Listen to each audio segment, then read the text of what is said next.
Итак, переходим к чтению послания апостола Павла. 4 глава, 4 стих. «Воздаяние делающему вменяется не по милости, но по долгу, а не делающему, но верующему в того, кто оправдывает нечестиво, вера его меняется в праведность». 4-5 стих. Значит, апостол Павел продолжает свое прежнее рассуждение о превосходстве веры над делами закона. Вот, и здесь вот он, так сказать, наиболее четко акцентирует вот это различие между делами и законом, когда говорит о воздаянии за дела или как бы о даре тому человеку, который не делает, но только верует. Вот это место мы здесь поговорим поподробнее, потому что часто возникает ложное мнение, что апостол Павел говорит, только нужно веровать, а можно ничего не делать. Вот. На самом деле здесь из этого святые отцы такой вывод не делают. Вот. Сейчас поподробнее. Итак, здесь апостол Павел прежде всего вполне очевидную мысль приводит, что человек, который что-либо делает, если он за это что-то получает, то это не милость, а долг. То есть он получает как бы заработную плату, то есть получает то, что заслужил. Вот. И поэтому апостол говорит, делающему не вменяется по благодати. То есть о том, что ему воздается, дарится, не говорится, что оно именно по благодати, а говорится, что это мзда, то есть воздаяние по долгу, то есть так требует правда, справедливость. Это вполне очевидно в мире человеческом, даже не применительно к воздаянию Божию. Вполне очевидно, что всякий работник получает деньги за свою работу, а не потому, что хозяин такой добрый и деньги ему дарит. Это первое.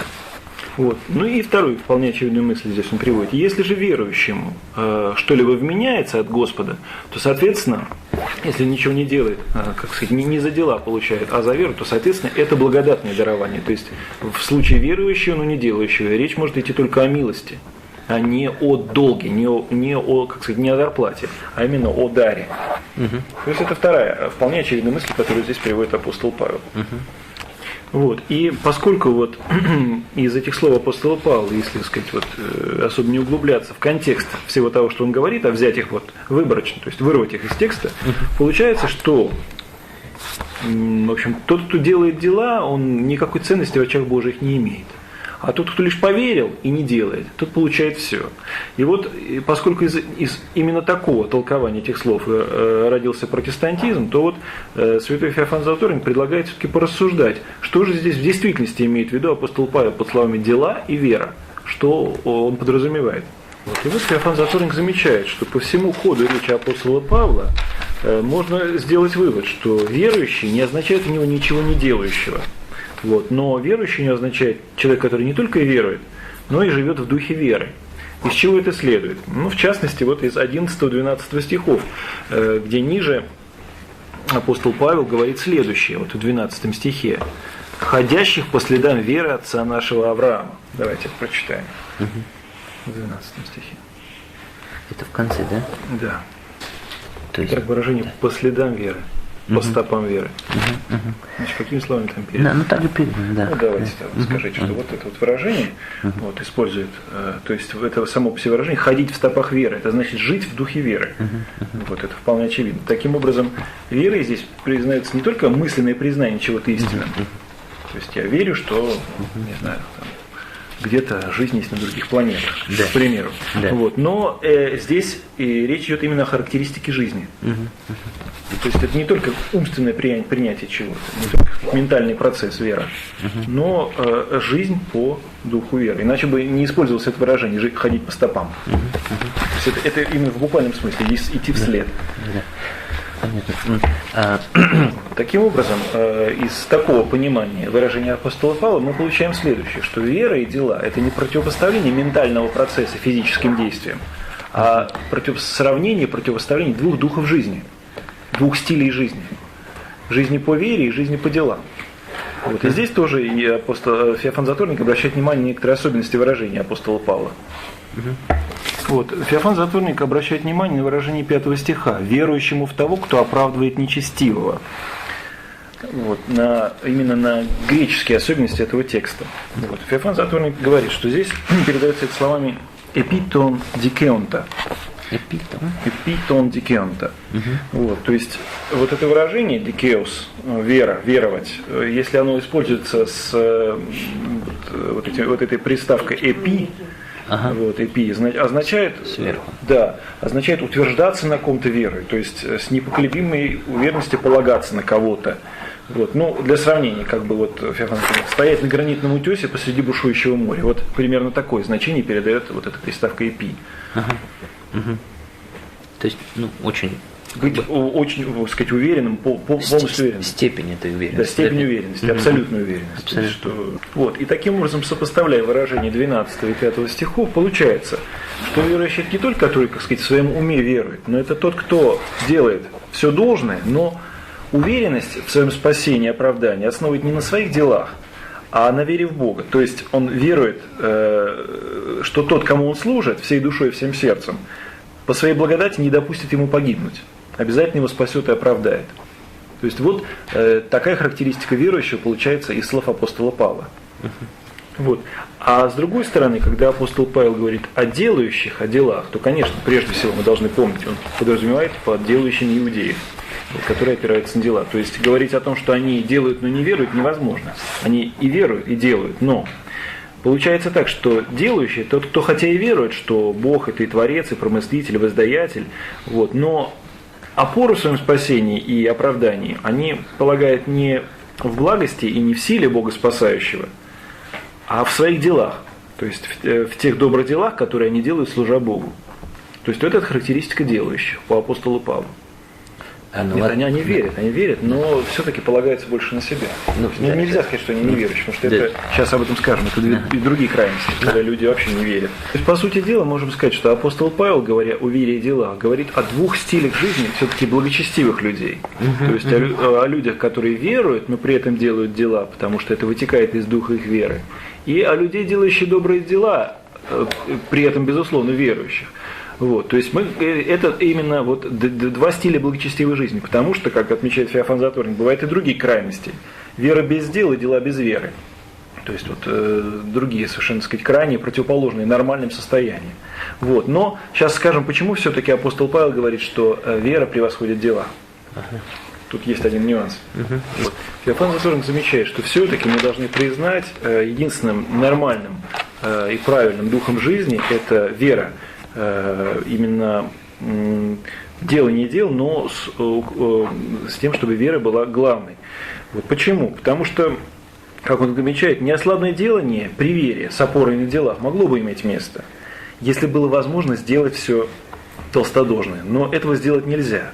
Вот поэтому при всей благовидности вот этот дух чужд истины, как он отмечает, его вводит в прелесть губящую. То есть, если бы предположить, что человек может выполнить все добрые дела, исполнить все заповеди, скажем, иудеи навязывают вот эти 600 веревочек, что они должны сделать, это выполнить невозможно. Вот, то есть, если бы предположить человек, который живет вечно, вот, то есть неограниченное количество времени, то есть некий вот такой идеал, то может быть такой человек смог бы выполнить все заповеди.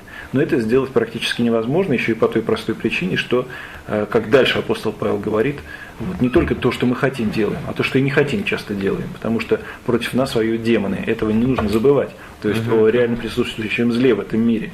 Поэтому опираться на собственные добрые дела невозможно, вот, потому что человек не делает всегда абсолютно того, чего он хочет. Вот поэтому единственное правильное, нормальное устроение жизни – это опора на веру, это вера в того, кто нас оправдает. Вот, таким образом, выражение апостола Павла из 5 стиха «Тот, кто оправдывает нечестивого, верующему в того, кто оправдывает нечестивого», говорит о том, что в сущности абсолютно благочестивым человеком назвать себя никто не может. Потому что никто не абсолютен. То есть все мы находимся под влиянием условий этого времени. То есть мы находимся в окружении других людей. Вот мы живем в обществе. Вот мы имеем собственные страсти. Нас окружают опять-таки злые духи. То есть если опираться только на дела, то выполнить их невозможно. Но вера, именно вера, оправдывает нечестивого. То есть из нечестивого делает его благочестивым. Об этом, собственно, говорил еще и Христос. Вот, когда приводил притчу о блудном сыне. Не случайно это называется блудным сыном. Действительно, там ни одного доброго дела у него нет. Но когда он приходит с верой и кается отцу, то отец его принимает. То есть из блудного он становится, опять-таки, сыном отцу. Вот это очень важная мысль, которую здесь апостол Павел пытается подчеркнуть. Вот. Итак, теперь подведем итог всему тому, что мы с вами сейчас, о чем мы с вами сейчас говорили. Из противопоставления апостола Павла веры и дел вовсе не следует, что он говорит, что делать не надо. Вовсе не следует, что вера – это какой-то ментальный процесс, вот, а дела при этом не нужны. То есть он просто говорит о том, что пытаться сделать все дела невозможно. Вот. И это никак не оправдает человека, потому что человек всегда будет оставаться сознанием того, что он что-то не сделал, что-то не выполнил. Даже если он выполнил что-то, все, то все равно в сознании остается, что, может быть, есть какие-то другие тайные заповеди, которые он не исполнил. То есть человек не может сделать все, именно в силу того, что человек не абсолютен, он обязательно обусловлен какими-то внешними обстоятельствами. Вот это с одной стороны. А второе, если мы приводим в пример притчу о блудном сыне, то опять-таки, вспомните, все-таки он же не сидел в той стране, где оставался, и только верил в то, что отец его спасет. То есть его дело, изменение его жизни было делом того, что он встал, бросил все и пришел к отцу. То есть именно он шел ногами. То есть он совершил какое-то дело, которое перевело его к отцу, а не просто сидел и ждал там, так сказать, у корыта своих свиней вот того, что отец придет и сам его спасет, или то, что со верой в его отца это есть уже явление оправдывающее. То есть вот дальше, читая апостола Павла, мы всегда должны иметь это в виду, что вера не подразумевает отсутствие дел. Так и Давид называет блаженным человека, которому Бог вменяет праведность независимо от дел. Блаженны, чьи беззакония прощены, чьи грехи покрыты. Блажен человек, которому Господь не вменит греха. 6-8 стихи. Вот. Теперь апостол Павел приводит свидетельство не только Авраама, но и Давида. Но дальше к Аврааму он опять-таки возвращается. Вот. И вроде бы здесь говорится не о вере и делах, вот, а о блаженстве, вменении и невменении. Вот казалось бы, в общем-то, сторонняя мысль. Для чего ради апостол Павел здесь приводит свидетельство Давида? Вот. Значит, нужно понимать, что здесь вот в свидетельствах Авраама и в свидетельствах пророка Давида подчеркиваются две стороны одной и той же мысли. Когда апостол Павел говорит о примере Авраама, он говорит, что он получил оправдание через веру. Вот. А когда он приводит свидетельство Давида, он хочет подчеркнуть, что оправдание дается без дел закона. То есть Давид прямо называет блаженным того, чьи грехи прощены. Не того, кто сделал добрые дела, а того, чьи грехи прощены. То есть кому даром Господь не вменит греха. Вот. То есть ход мысли такой, что когда апостол говорит о праведниках, безусловно, он говорит о примере Авраама, то он поясняет, что Господь их праведниками делает не из-за их дел, а из-за их веры. Вот. И здесь величайший из праведников Авраам. А Давид говорит о грешниках. Вот, то есть, а что можем сказать о грешниках? Вот. И, безусловно, они не то, что не верили, они дел никаких не делали. Вот. То есть, если они хотят исправиться, то им нечего представить, ни дел, ни веры нет. Вот. А если все-таки они хотят исправиться, то они должны эту веру принять, потому что никакими делами им нечего, то есть нечем оправдаться вообще. То есть, если можно говорить о праведности делающих, то о грешниках нечего сказать. Поэтому для них остается только вера, только путь веры. Вот это, так сказать, вот ход мысли апостола. А дальше сейчас я еще кое-что скажу, пока это вот передайте, пожалуйста. То есть почему после Авраама он приводит Давида? То есть ход его размышлений такой. Он сказал о вере и делах. Он подтверждает, что одними делами оправдаться невозможно. Вот, потому что на примере Авраама Господь не за дела его оправдал, а за его веру, назвал его другом своим. Вот. И далее он приводит Давида свидетельство. Казалось бы, к делу не идущее. Потому что здесь он перепрыгивает от веры и дел к праведности и неправедности. То есть, но, по всей видимости, апостол размышлял так, что вот он сказал о вере, а теперь он говорит о грешниках. То есть, если, допустим, праведники могли сказать, что мы оправдываемся делами, вот, то грешники чем оправдываются? Естественно, то есть о них говорить нечего, ничего не остается. Но если Давид говорит, что блажен человек, которому Господь не вменит греха, следовательно, это невменение происходит не из-за того, что они делали что-то, что они грешили, а из-за веры. То есть это два нюанса веры. Вера для праведников и вера для грешников. И тех, и других спасает вера. То есть вот к чему он клонит. Ну, все-таки понятно. Ну, давайте фрагментами. Значит, сначала вот так. Он говорит об Аврааме. Вот. Авраам – это пример величайшего праведника. Да. Это никто не отрицал. Но он его пример приводит для того, чтобы показать, что он оправдался не от дел. Даже Авраам. Даже Авраам, не от дела, а от веры. Вот, потому что, собственно, грешники уж тем более. А Давид он приводит в пример именно по той причине, что грешники даже и о делах говорить не могут. Но тем не менее Давид называет их блаженными. Понятно.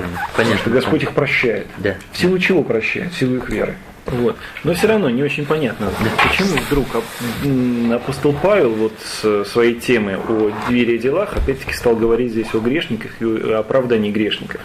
Вот. Но тут нужно понять, что, конечно же, он писал это не в воздух и, так сказать, не в наши времена, а во времена он обращался прежде всего, конечно, к иудеям, которые и под грешниками здесь, безусловно, подразумеваются язычники. Потому что иудеи могли прямо заявить, вот вы заявляете, христиане, что у вас вера и вера, вот, а тем не менее, явных грешников, язычников, с которыми-то вообще общаться нельзя, прикасаться к ним грешно, вы принимаете их к себе. То есть вот как с этим быть?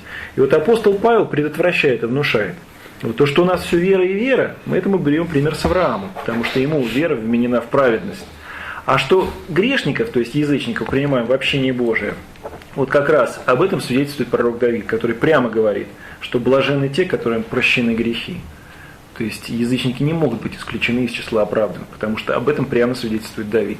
Потому что грешник оправдывается верой. Вот на этом сегодня все.